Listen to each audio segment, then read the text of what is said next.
I didn't expect to come home from my father's funeral and find a crater where my grandmother's house had been. The drive back from the service had been long, silent, and heavy.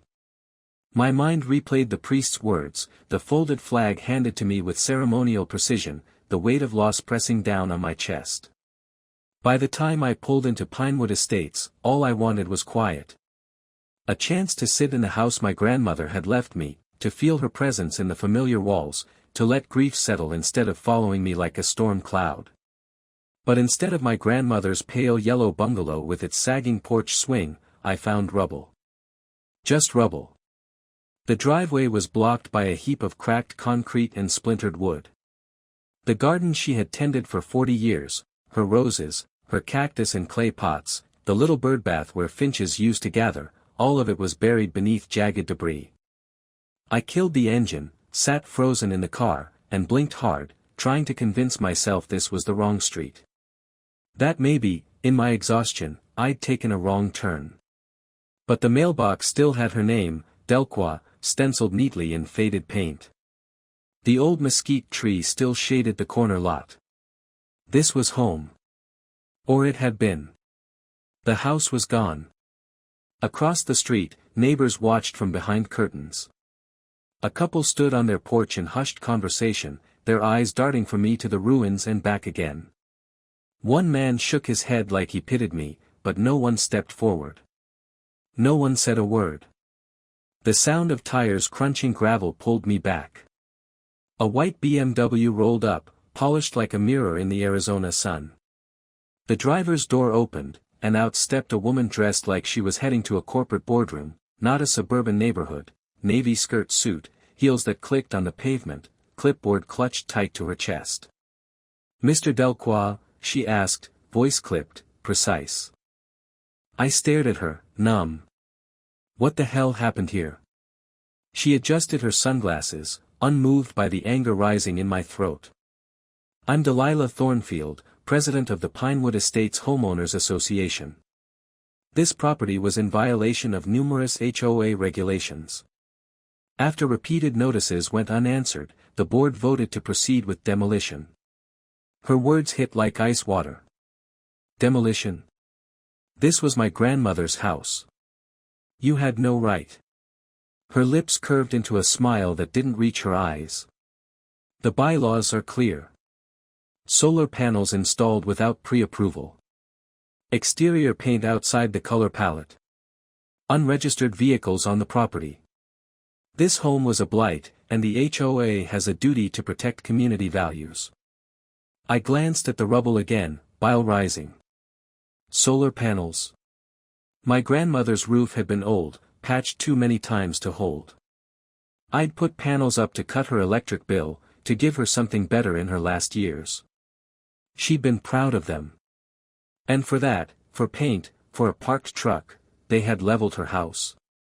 You think community values mean bulldozing a veteran's family home? I said, voice shaking. Delilah's smile tightened. Veteran or not, the rules apply to everyone. Non-compliance has consequences. Perhaps this will teach you.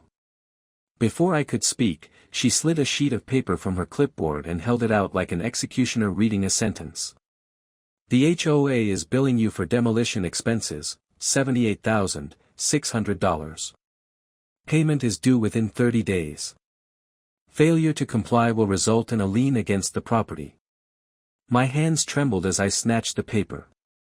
Numbers, legal jargon, a signature. Hers.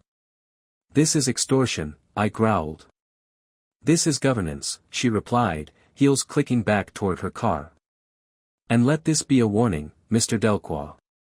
Pinewood Estates will not tolerate defiance. She drove off, leaving dust and silence in her wake. I stood there, fists clenched, staring at the ruins of my grandmother's life, of my father's legacy, of everything I thought was safe. And right then, I swore this wasn't over. The next 48 hours blurred into a haze of shock and paperwork. I barely slept that first night. Every time I closed my eyes, I saw my grandmother's kitchen, the faded checkered tiles, the smell of tortillas warming on the stove, her humming while she worked, flattened beneath a backhoe's teeth. Each memory was crushed under rubble in my head just as it was in the dirt outside. By morning, I was pacing the hotel room, phone glued to my ear, chasing answers. First call, the city's building department. After waiting through 3 rounds of hold music, a clerk finally answered, monotone. Yes, Mr. Delcroix. A condemnation order was filed for that property last month. Unsafe structure. Signed by Inspector Hutchkins. Unsafe. I snapped. The roof was brand new. I just finished installing solar. The house was fine. The clerk barely sighed. All I know is what's in the file. Non-compliance with HOA standards. Structural hazard cited. You'd have to talk to the inspector. So I called Hutchkins. He didn't pick up. Instead, a voicemail oozed smugness, City of Phoenix Code Enforcement. Leave a message. If this is regarding an active case, correspondence must be in writing. My jaw ached from grinding my teeth. Second call, the demolition company listed on the invoice. The foreman, Rico, sounded uneasy from the start. We were told everything was cleared. Permits in order, EPA sign-off, asbestos testing. Got the paperwork from the HOA president herself. Delilah Thornfield? I asked, already knowing the answer. Yeah. Blonde lady, business suit, clipboard. She said the city backed it. Even showed a letter. His voice dropped. Look, man, we don't like touching residential jobs without homeowner signatures, but she waved that letter around and, well, we don't argue with city orders. City orders. HOA signatures. Both forged together into the wreckage of my grandmother's home. By the second night, I was running on fumes and anger. I sat in the dim light of my hotel lamp, papers scattered across the desk, demolition bill, HOA lien notice, copies of bylaws Cornelius had slipped under my door years ago when he was still paralegal for the association. Cornelius. I found his number in my father's old address book and dialed. He answered on the second ring, his gravelly voice warm despite the late hour. Marcus Delcroix. Haven't heard that name since you were in high school. What's going on, son? I told him everything. From the rubble to the bill, from Delilah's smile to Hutchkins' silence. I expected disbelief. Instead, Cornelius chuckled darkly. Son, you just stepped into the snake pit. That woman's been running Pinewood Estates like a fiefdom for years. She calls herself president, but she's more like a monarch. You're not the first she's gone after. He promised to meet me the next morning, files in hand. When we sat down at a diner off Route 60, Cornelius spread manila folders across the booth like he was laying out a deck of cursed cards. Violation notices, foreclosure filings, copies of lawsuits from homeowners who tried, and failed, to fight Delilah. This is her playbook, he said, tapping the papers. She targets corner lots, high-value properties. Hits them with violations until they can't breathe. If they fight, she bleeds them in legal fees. If they fold, she scoops the property through her real estate firm. Seen it a dozen times. Why hasn't anyone stopped her? I asked, stomach turning as I flipped through page after page of ruined families. Cornelius's eyes were weary. HOA law is murky. Judges side with community standards. And Delilah's got friends, city inspectors, planning commissioners, even a councilman or two. She's untouchable because she's profitable. Until now. He slid one last document toward me. It was dated the same day my grandmother's house fell.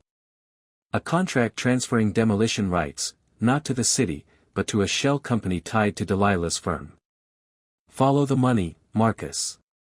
It always ends up in her pocket. I leaned back in the booth, the smell of burnt coffee filling my nose, the sound of dishes clattering around us. For the first time since I'd seen the rubble, my grief hardened into something else. Not just anger. Resolve. Delilah thought she'd buried my family's legacy under broken beams and dust. But all she'd done was light a fire. This wasn't over. Not by a long shot. The next week turned into a blur of phone calls, dead ends, and gathering allies I didn't know I had. Cornelius and I set up camp in his dining room, which looked more like a law office than a home now. His table was buried under HOA charters, photocopies of bylaws, and manila folders stuffed with case notes. Each night, he brewed a fresh pot of coffee, lit his old brass desk lamp, and we pored over documents until our eyes stung. This clause here, he muttered one night, jabbing a finger at a paragraph, requires all violation notices to be delivered with certified mail. But every homeowner I've talked to swears they only got notes taped to their doors. He flipped the page and pointed again.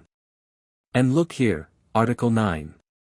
The HOA can't levy fines above $500 per violation. I've got records of her charging $2,000 for lawn weeds. I rubbed my temples. So she's been breaking her own bylaws? Not just breaking them, Marcus. Ignoring them. She counts on people being too scared, or too broke, to fight back.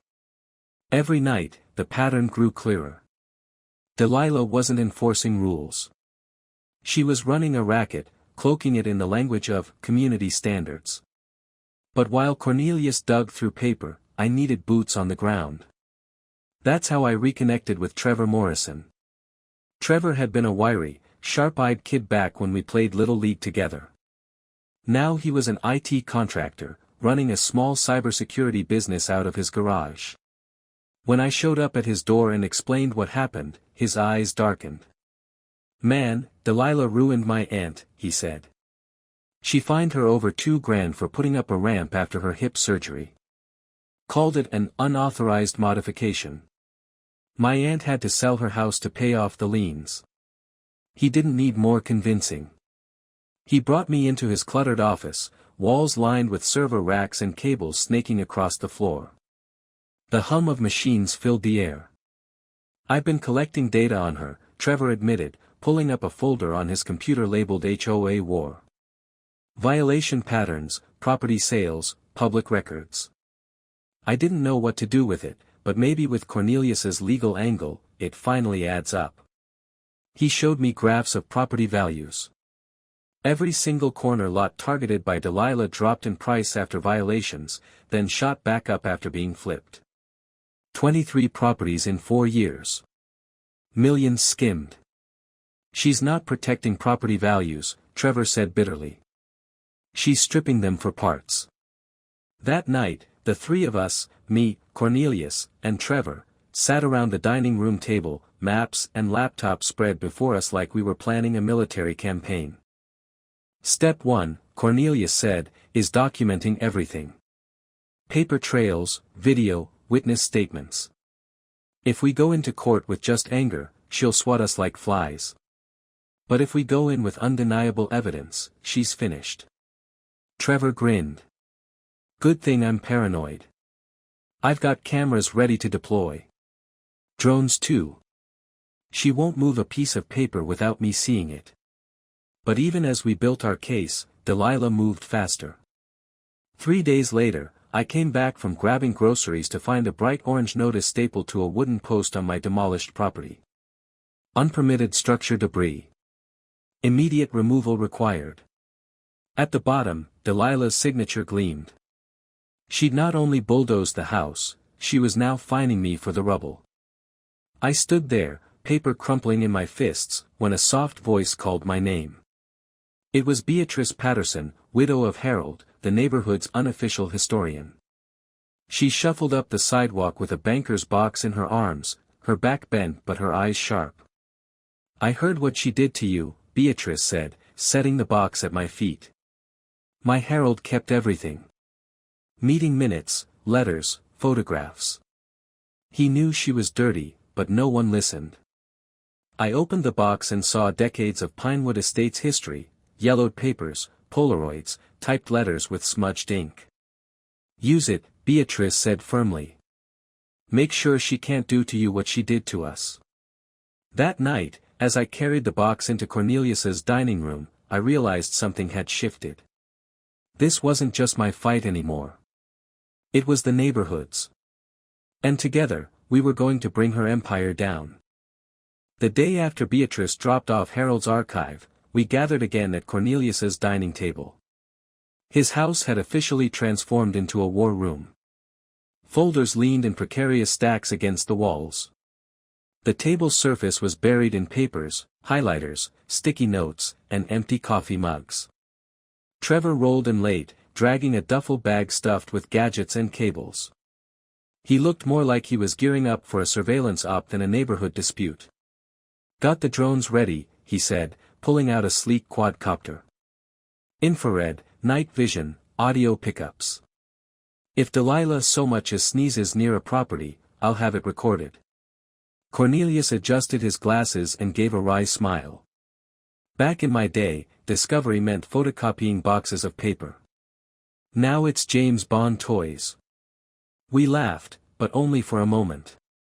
The laughter faded as we sifted through the box Beatrice had given us. Harold had catalogued decades of life in Pinewood Estates, neatly dated meeting minutes, old newsletters, photographs of block parties, even receipts for community repairs. And right there in the pile, sandwiched between 1990s HOA letters and faded Polaroids, we found gold. A copy of the bylaws, signed by the original developers, with annotations Harold had scribbled in the margins. One note was circled 3 times. Conflict of Interest Clause, Article 7, Section 3. Cornelius read aloud, "Any board member who derives more than $5,000 annually from real estate transactions within Pinewood Estates shall forfeit their seat, effective immediately." Trevor's jaw dropped. "Wait. Didn't you say Delilah's firm has flipped dozens of properties here? She's been making hundreds of thousands." Cornelius nodded slowly. "Which means, legally, she hasn't been president for years." We sat in stunned silence, the weight of it settling like dust in the air. If Cornelius was right, every fine, every demolition order, every lien, was void. "She's been signing documents with no authority," I said, voice hard. "That's fraud." But even as we pieced together the legal trap, Delilah was already trying to tighten her grip. That afternoon, while Trevor flew one of his drones over the ruins of my grandmother's lot, we caught her in the act. The footage showed her walking the perimeter with 2 men in work boots and hard hats. She pointed at the debris pile, gesturing sharply. The men nodded, jotting notes on clipboards. "Who are they?" I asked, leaning over Trevor's shoulder as the drone zoomed in. "Not city inspectors," Trevor muttered. "Too casual. Looks like private contractors." Cornelius frowned. "She's trying to frame this as hazardous material. If she can convince the county the rubble's toxic, she can justify sending in her own cleanup crew, and bill you for it." Sure enough, the next morning a fresh notice was taped to the wooden post at my lot. "Environmental hazard removal required. Immediate action authorized." At the bottom, Delilah's signature again. This time, though, she'd overplayed her hand. Trevor pulled building records from the city's database. Asbestos testing was never done. No EPA clearance. She's bluffing. Cornelius leaned back in his chair, smiling grimly. "Then it's time to call in someone who does have authority." That evening, I made the call. "EPA Region 9 Compliance Office, this is Agent Patricia Valdez," came a calm, clipped voice on the other end. I laid it all out, the demolition, the debris, the supposed environmental hazard, the lack of testing, the harassment. I half expected her to brush me off, just another homeowner whining about his HOA. But instead, her voice sharpened. "Mr. Delqua, if asbestos-containing material was disturbed without clearance, that's a federal violation. We'll open a case file immediately. Do not allow any further debris removal until our team inspects." For the first time in weeks, I felt the scales tip. That night, Cornelius poured us all a glass of bourbon from a dusty bottle he kept for occasions that matter. To Harold, he said, raising his glass. And to the fight ahead. We clinked glasses, the burn of bourbon anchoring me to a single thought. Delilah had torn down my grandmother's house thinking she'd broken me. But all she'd done was unite the people she'd spent years terrorizing. And now, with the law, the evidence, and the community on our side, we were coming for her. 3 mornings later, the sound of diesel engines dragged me out of an uneasy sleep at the hotel. The low growl rattled the window glass, followed by the shrill beeping of trucks in reverse. I dressed in seconds and sped down to Pinewood Estates, my gut twisting. When I pulled up, my grandmother's lot was crawling with activity. A 4-man crew in hard hats and neon vests worked shovels and heavy equipment, loading debris into 2 massive dump trucks. Dust hung in the air, thick and gritty, coating my tongue with the taste of cement and ash. Cornelius was already there, standing near the curb with his arms crossed, his face carved from stone. "Emergency environmental cleanup," he said bitterly, handing me a crumpled sheet of paper. I scanned it. Official-looking seal, legal phrasing, a signature. A bill, $12,000, addressed to me. The foreman, a weathered man named Rico, noticed me staring. He wiped sweat from his forehead and shrugged. "Look, man, we just do the jobs we're sent on." Lady in the BMW said this was hazardous waste removal. Said it was all authorized. My eyes locked on what his crew was tossing into the dumpster: cracked linoleum, insulation, broken tile. Trevor had warned me those kitchen tiles could contain asbestos. Yet here they were, scooping it all up bare-handed and dumping it in with the rest, no protective gear, no sealed containers. I pulled out my phone before Rico even finished speaking. "EPA Region 9. I need to report active asbestos disposal violations. Right now." Within minutes, I had Agent Valdez on speaker. Her voice was calm, precise. "Confirm for me, Mr. Delacroix. You're saying pre-1980s material is being loaded into open trucks for landfill disposal, without containment?" "Yes, ma'am," I said firmly. "I'm standing here watching it." "Then all work must cease immediately," she replied. "I'm dispatching an inspection team. No debris moves until we arrive." I repeated her words loud enough for Rico and his crew to hear. They froze mid-shovel, glancing nervously at each other. No contractor wanted their name on an EPA violation. And right on cue, the white BMW glided up. Delilah stepped out, heels clicking against pavement, clipboard hugged to her chest like a shield. "Marcus," she called, voice ringing with fake authority. "You're interfering with a lawful remediation. This debris is dangerous. You are obstructing cleanup." Her words were sharp, aimed not at me but at Rico and his crew. She wanted them to hear, to doubt, to fear. But Agent Valdez's voice came through my phone speaker, cutting through the dust and posturing. "This is a federal directive. All disposal operations must stop. Repeat, nothing leaves that site until cleared by EPA personnel." The color drained from Delilah's face. For once, she was speechless. Rico set down his shovel. His crew followed, stepping back like men suddenly aware they were standing on a minefield. Delilah hissed under her breath as she stormed toward me. "You think a federal agent scares me? I've run this neighborhood for 4 years. I know every judge, every councilman, every inspector that matters. You're nothing but one bitter veteran trying to fight the system." I met her glare without blinking. "Funny. The system seems awfully interested in you." Her eyes narrowed into slits.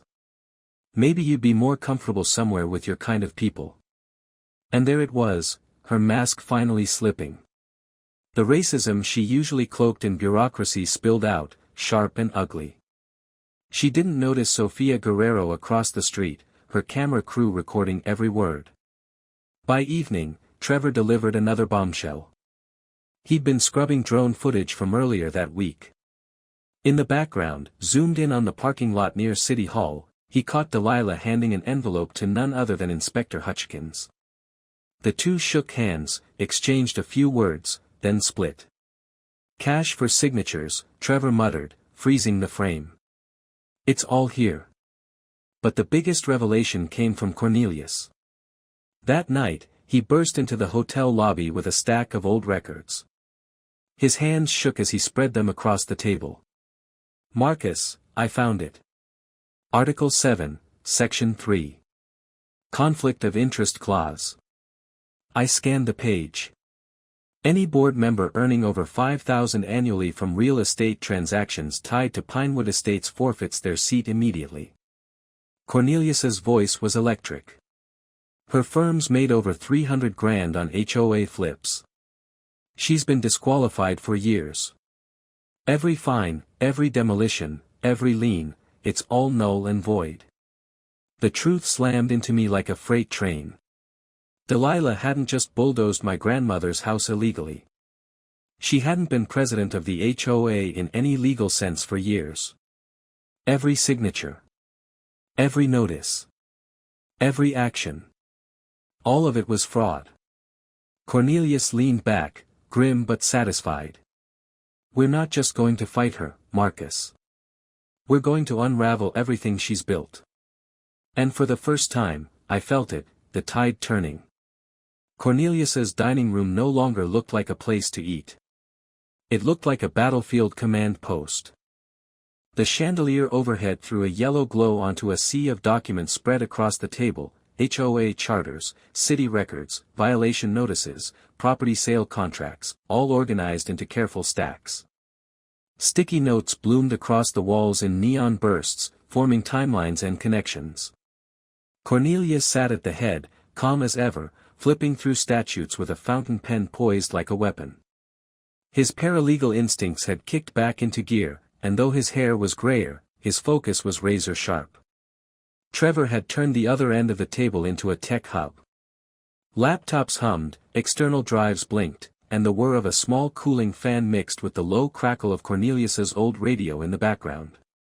A drone sat charging by the window, its camera eye reflecting light like it was eager for action. Then came the reinforcements. The first knock on the door was Beatrice Patterson. She shuffled in with another banker's box, this one heavier than the first. Her frail frame belied the determination in her eyes. "Harold's work wasn't just notes," she said, setting the box down with a thud. "He kept photos. Copies of letters. Even receipts. That woman can destroy homes, but she can't destroy paper." Inside were decades of HOA history, newsletters with Delilah's face plastered across them, meeting minutes annotated in Harold's neat handwriting, and photographs capturing her cozying up to inspectors long before notices were issued. Cornelius rifled through and chuckled grimly. Harold was more thorough than most attorneys I know.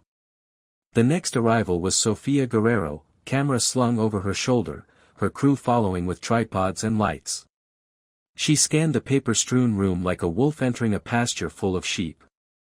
"This is bigger than a neighborhood squabble," she said immediately. "We're talking fraud, bribery, maybe even civil rights violations. People need to see this." Her presence shifted the air. Suddenly, this wasn't just a private battle. It was a story, and Delilah's crimes were about to become public record.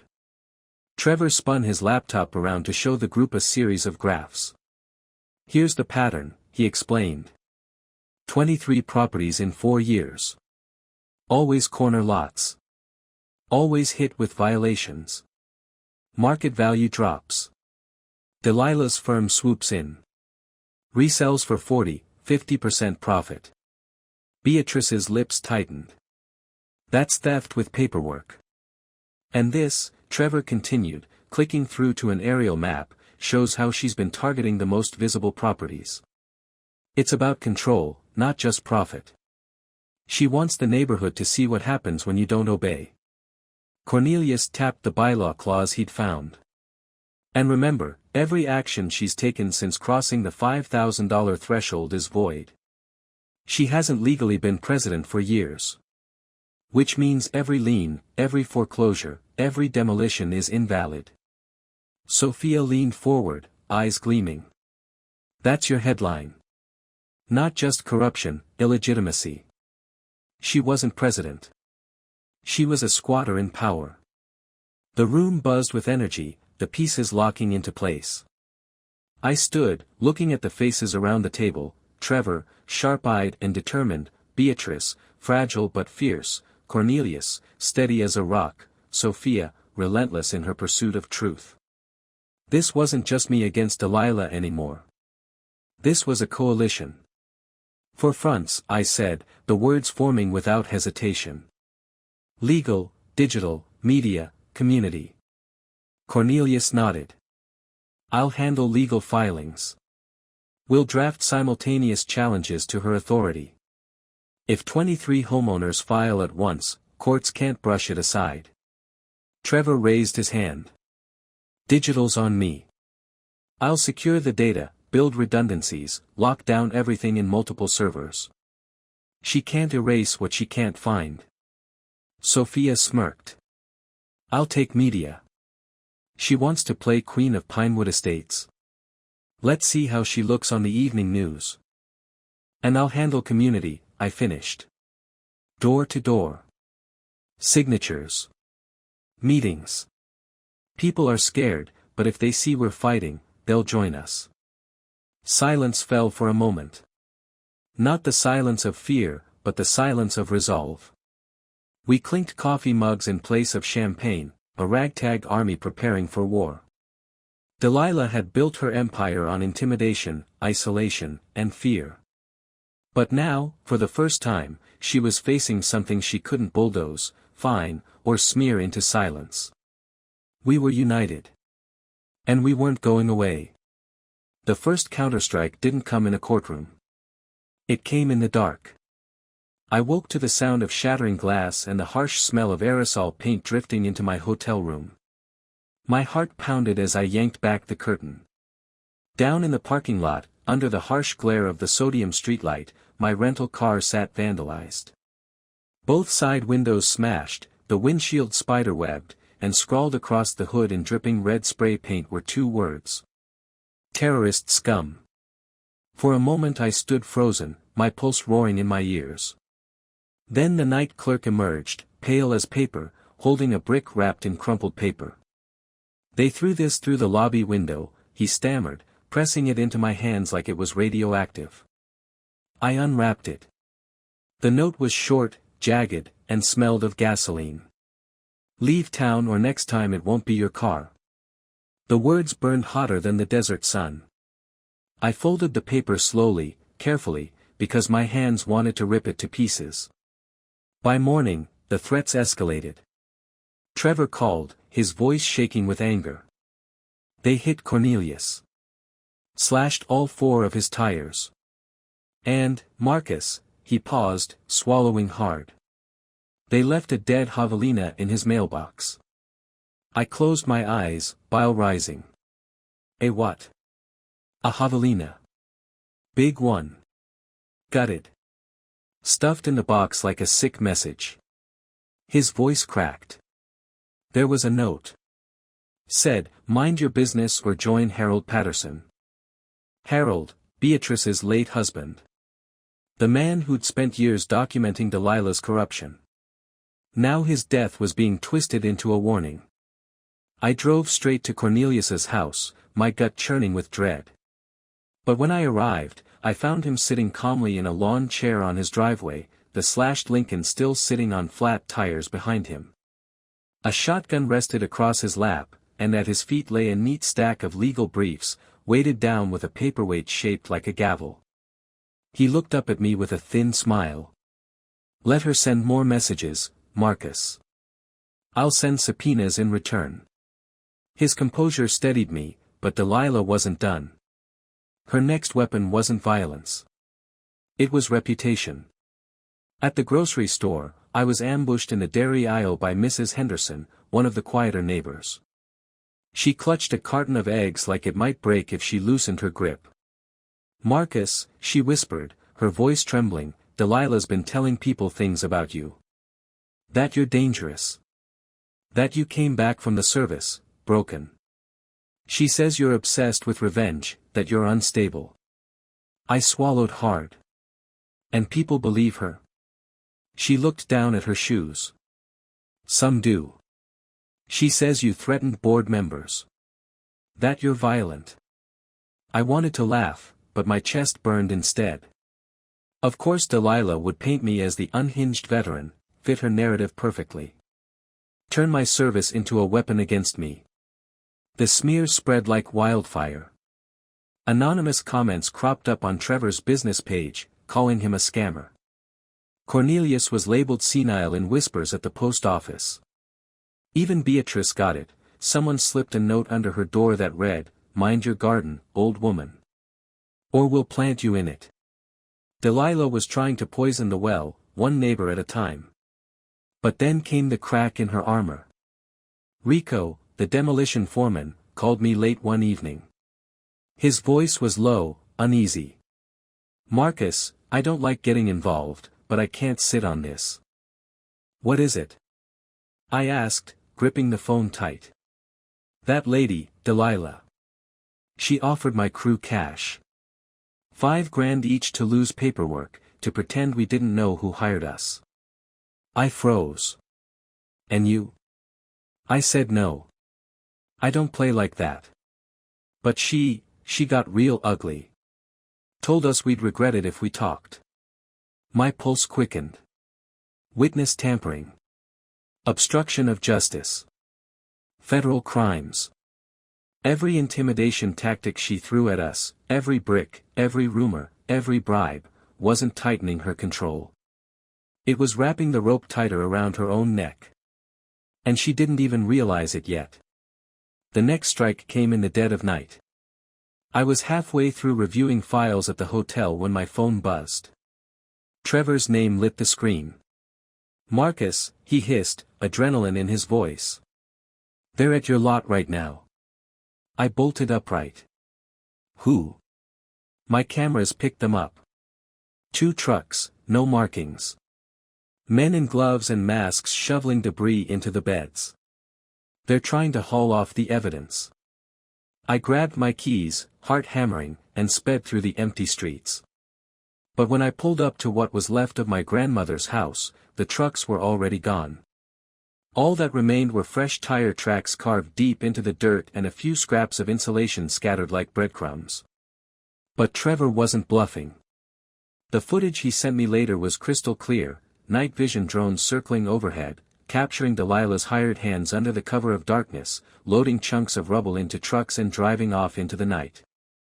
What they didn't know was that weeks earlier, I'd already had professional surveyors catalog the entire site. Every beam, every tile, every fragment had been photographed, bagged, and logged. Chain of custody airtight. Their midnight cleanup hadn't erased the evidence. It had created new crimes: tampering, obstruction, illegal disposal. All recorded in high definition and uploaded to redundant servers Trevor had locked down tight. By sunrise, Agent Valdez had the footage. And by the next afternoon, it was in federal hands. But Delilah's world really began to unravel when the FBI picked up Bradley Hutchkins.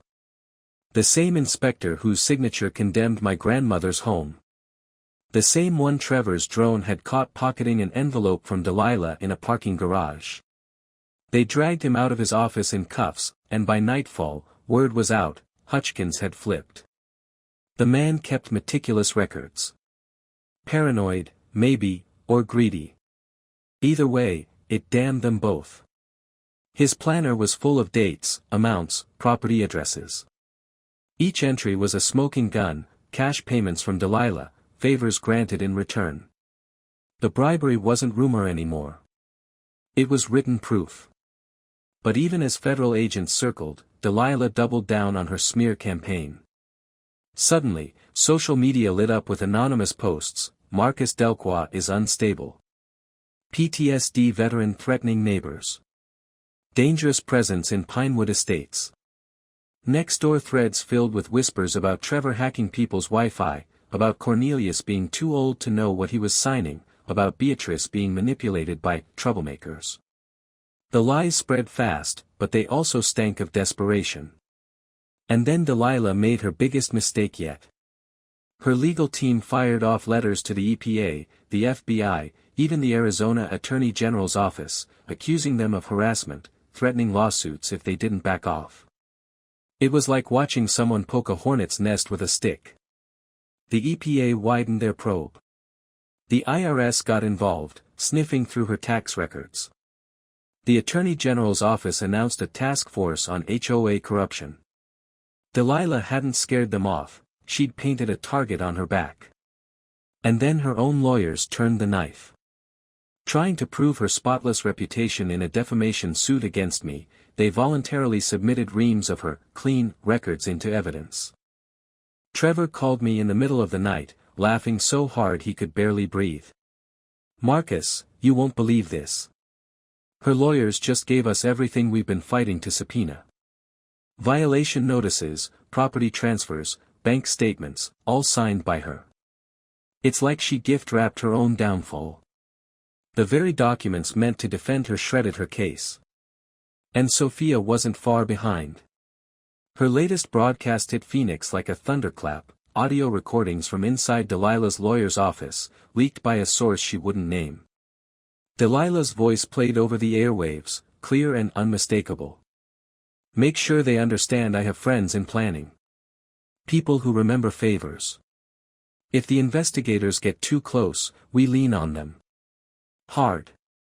Then, as if that wasn't damning enough, her sneering words about me followed. "Play up the veteran angle. Judges hate military types who don't follow civilian authority." It wasn't just corruption anymore. It was prejudice, entitlement, and arrogance, broadcast for the entire city to hear. Within hours, her empire cracked. Board members resigned in droves. The property management company severed ties. Even her attorneys withdrew from representation, citing irreconcilable differences. Translation: they realized their client was a sinking ship and they weren't going down with her. For years, Delilah had ruled through fear. Now, she was choking on her own arrogance. The walls were closing in, and she didn't even realize the final blow was still to come.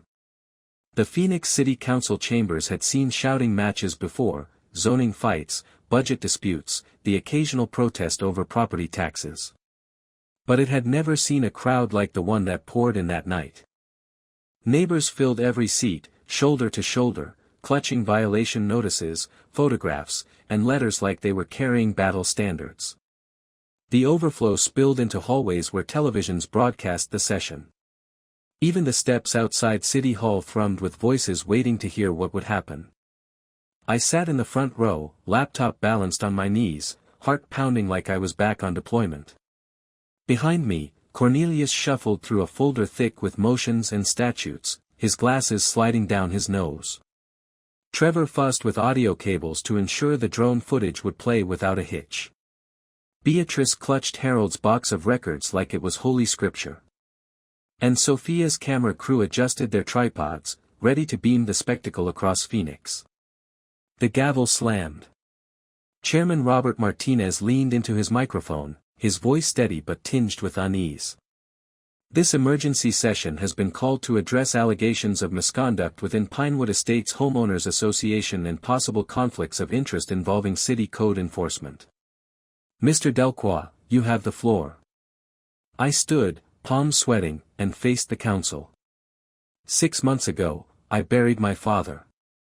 A week later, I returned to find my grandmother's house demolished. No notice. No consent. No due process. Just rubble. Gasps rippled through the crowd. I clicked the laptop, and the first video filled the council screen, Trevor's drone footage of Delilah circling my property with clipboard in hand, her voice caught on the mic. "Get those solar panels first. They're worth more than the house." A murmur spread like wildfire across the chamber. Next slide, bank records, projected in bold. An $85,000 transfer from the HOA reserve account to Delilah's personal account, the very day of demolition. More gasps. A woman in the back shouted, that's our money. I pressed forward. Over 4 years, 23 properties, all corner lots, all hit with suspicious violations. Property values forced down, homeowners bled dry, then the houses scooped up and flipped by Thornfield Realty for massive profits. Slide after slide, graphs, sale records, timelines, each piece stacking higher, a mountain of corruption too heavy to ignore. But before Martinez could speak, the chamber doors slammed open. Delilah stormed in, flanked by 2 lawyers in tailored suits. Her hair was shellacked into place, her smile stretched too wide, her heels clicking sharp against the marble floor. She looked less like a president and more like a performer walking on stage to deliver her last act. "Mr. Chairman," she snapped. "I demand equal time. These are malicious lies from a disgruntled veteran who cannot accept responsibility for his violations." Martinez hesitated, then gave a reluctant nod. "Miss Thornfield, you may respond." She launched into a tirade, her voice trembling with fury. "For 4 years I have served this community with dedication and grace. I've upheld standards, protected property values, kept this neighborhood safe. And this man," she jabbed a manicured finger at me, her voice rising to a shrill pitch, "this man has harassed board members, threatened my staff, and turned his PTSD into an excuse for lawlessness." A ripple of shock moved through the audience. Even her attorneys shifted uncomfortably. She pressed on, her words unraveling into rage. "These people," she flung her arm toward the crowd, "want to drag our community down. They want weeds in the yards, junk cars in the driveways, low-income families moving in. If I hadn't acted, Pinewood Estates would already be a slum." The room erupted into boos and shouts. And then the silence hit. Not because she stopped, but because a new voice cut through. "Miss Thornfield." All heads turned. Agent Patricia Valdez, EPA badge clipped to her belt, strode calmly down the aisle. Her presence radiated authority, the kind you couldn't argue with. She stopped right in front of Delilah, her voice level but commanding. "You have the right to remain silent. Anything you say can and will be used against you in federal court." The chamber exploded, cameras flashing, reporters shouting, neighbors cheering. Delilah staggered back, eyes wide. "What? You can't." Valdez read from a folded paper. "Federal charges include wire fraud, embezzlement, obstruction of justice, bribery of public officials, environmental violations, and civil rights infringements." Her lawyers tried to protest, but the cuffs clicked around Delilah's wrists before they could form a sentence. "This is persecution," she screamed, thrashing against the agents. "I know judges. I have friends in planning. You'll regret this." Her voice cracked as the microphones carried every word across Arizona. I stood, laptop still open, and faced the stunned counsel. "Ladies and gentlemen," I said into the silence, "that woman just confessed to bribery on live television, while being arrested for bribery." The chamber erupted, the applause and cheers crashing like thunder. After years of silence and fear, Pinewood Estates had finally seen its queen dethroned. And it was broadcast for the whole state to witness. 6 months later, I stood barefoot in the kitchen of a brand new house built on the same lot where my grandmother's home once stood. Morning sunlight spilled across the counters, warm and golden, catching on the polished wood and the small vase of desert wildflowers I kept there in her memory. The old ache still lived in my chest. I'd never get back the home where I'd grown up, where my grandmother hummed while kneading dough, where my father's laughter echoed after Sunday dinners. But what rose in its place wasn't just a house. It was a statement. Delilah Thornfield had tried to bury me under rubble. Instead, I'd rebuilt stronger, brighter, and on my own terms. And she? She was sitting in federal prison. Her trial had dragged on for months, but in the end, the evidence was overwhelming. Hutchkins's planner, the bank records, the drone footage, the audio tapes, piece by piece, it painted a picture even her slickest lawyers couldn't spin.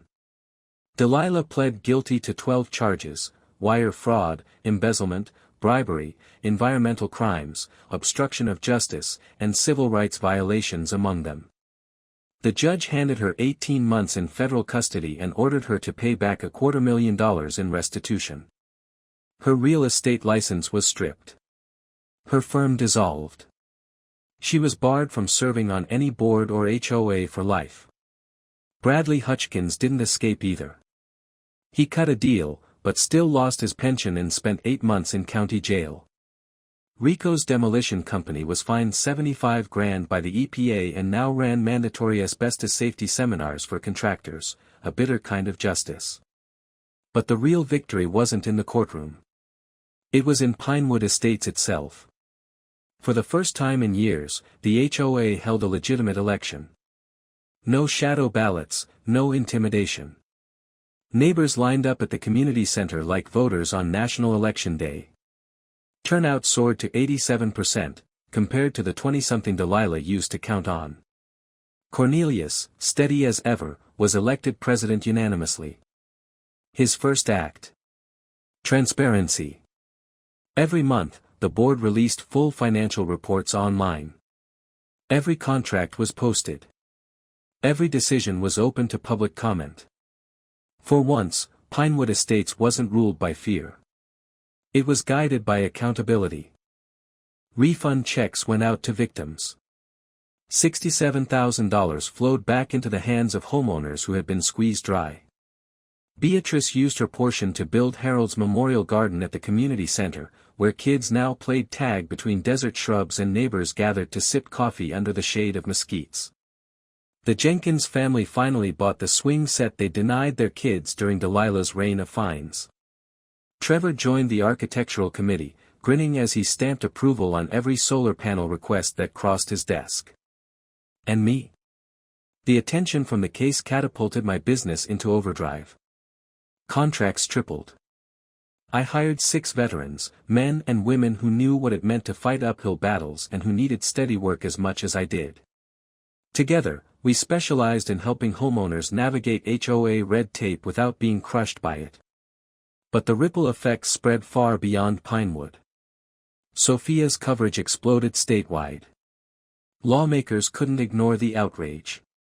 Within months, the Arizona HOA Reform Act passed, requiring conflict of interest disclosures, capping fine amounts, mandating independent oversight, and criminalizing abuses of power. Other states followed. 23 and counting.